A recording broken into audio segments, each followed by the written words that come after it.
अस्सलाम वालेकुम प्यारे प्यारे बच्चों, कैसे हो आप सब। आज मैं आपके लिए जो नई कहानी लाई हूँ उसका नाम है खलूस के बर्तन। आइए शुरू करते हैं। गांव में रहीम नामी कुम्हार की बहुत शोहरत थी।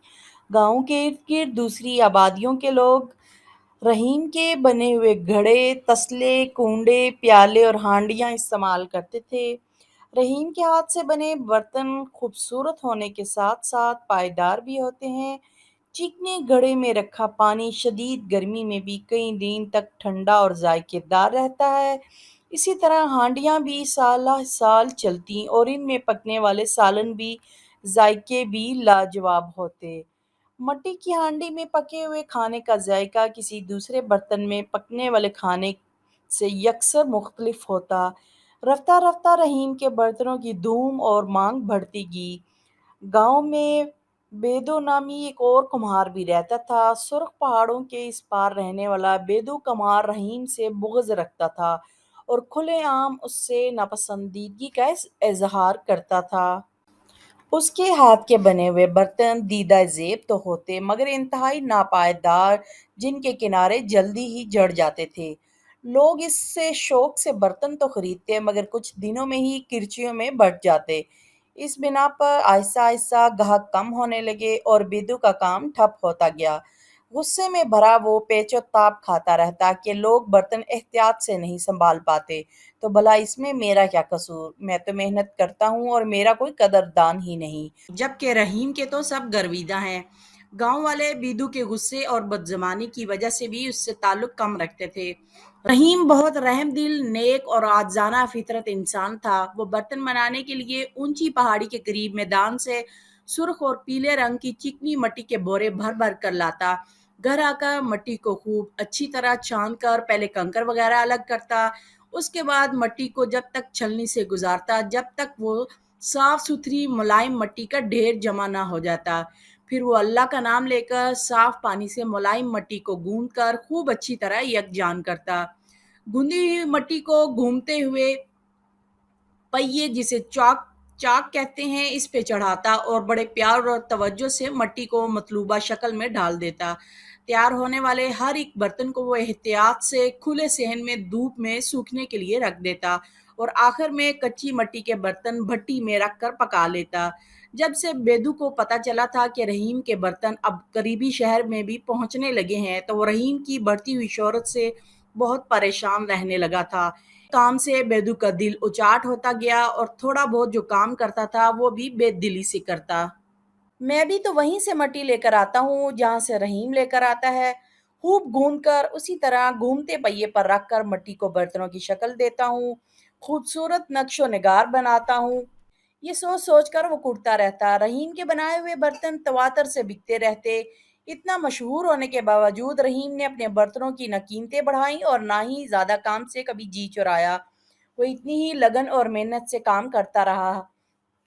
एक रोज बीदू ने सोचा, मेरा नुकसान हो रहा है, क्यों ना मैं अपने नुकसान का बदला रहीम से लूं। ये सोचकर बीदू ने एक एक शाम रहीम के घर का रुख किया।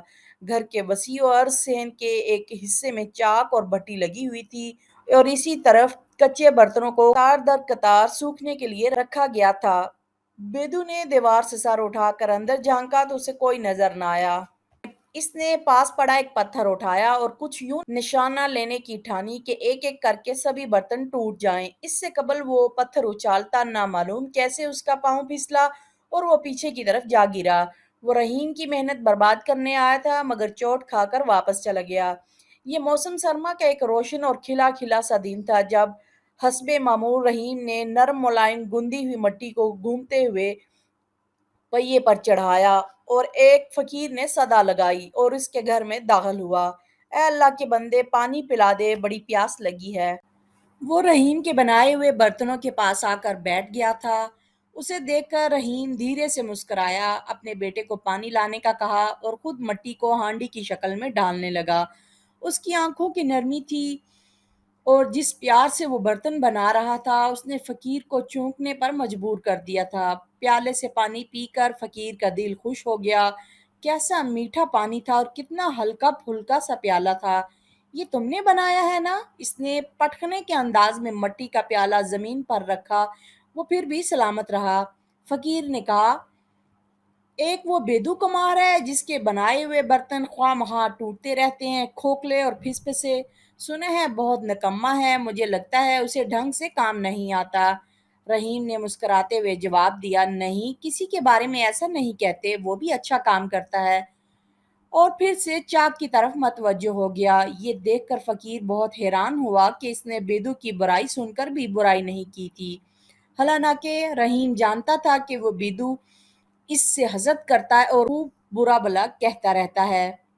ضرور تمہارے پاس کوئی جادوئی منتر ہے، اسی وجہ سے تمہارے برتن نہ تو جلدی ٹوٹتے ہیں اور نہ ان کی تاثیر خراب ہوتی ہے۔ زیر لب بڑبڑاتے ہوئے فقیر اپنی جگہ سے اٹھا تو رحیم نے اسے غور سے دیکھتے ہوئے کہا، جو چیز خلوص دل سے بنا کر احترام سے پیش کی جائے گی اس میں برکت ہوتی ہے۔ یہ سن کر فقیر ٹھٹک گیا۔ کیسی گہری بات کی، اس نے بہت سادگی سے کہہ دی۔ مرے مرے قدم اٹھاتا ہوا وہ جہاں سے آیا ادھر کو لوٹ گیا۔ دن گزرتے گئے، دھیرے دھیرے رحیم کے برتنوں کی مانگ تو بڑھ رہی تھی، مگر اب لوگ بیدو اور اس کے بنائے ہوئے برتنوں میں آنے والی تبدیلی کو دیکھ کر حیران تھے۔ بیدو نے لوگوں سے خواہ مخواہ لڑنا جھگڑنا بھی چھوڑ دیا تھا۔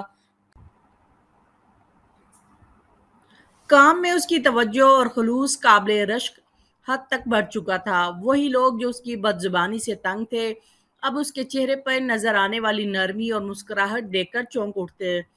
لوگوں کے دل بیدو کی طرف سے صاف ہوتے گئے اور دھیرے دھیرے سب اس کے ہاتھ کے بنے ہوئے خوبصورت نقش و نگار سے سجے برتن خریدنے لگے۔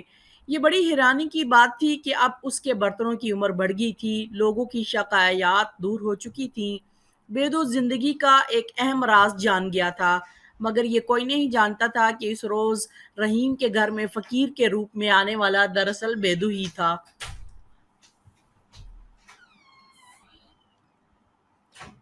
بڑی حیرانی کی بات تھی کہ اب اس کے برتنوں کی عمر بھی بڑھ گئی تھی، لوگوں کی شکایات دور ہو چکی تھیں۔ بیدو زندگی کا ایک اہم راز جان چکا تھا، مگر یہ کوئی نہیں جانتا تھا کہ اس روز رحیم کے گھر میں فقیر کے روپ میں آنے والا دراصل بیدو ہی تھا۔ کیسی لگی بچوں یہ آپ کو آج کی کہانی؟ نیکسٹ ٹائم کسی اور اچھی سی کہانی کے ساتھ دوبارہ حاضر ہوں گی۔ اجازت دیں، اپنا اور اپنے بڑوں کا خیال رکھا کریں۔ اللہ حافظ، بائے بائے۔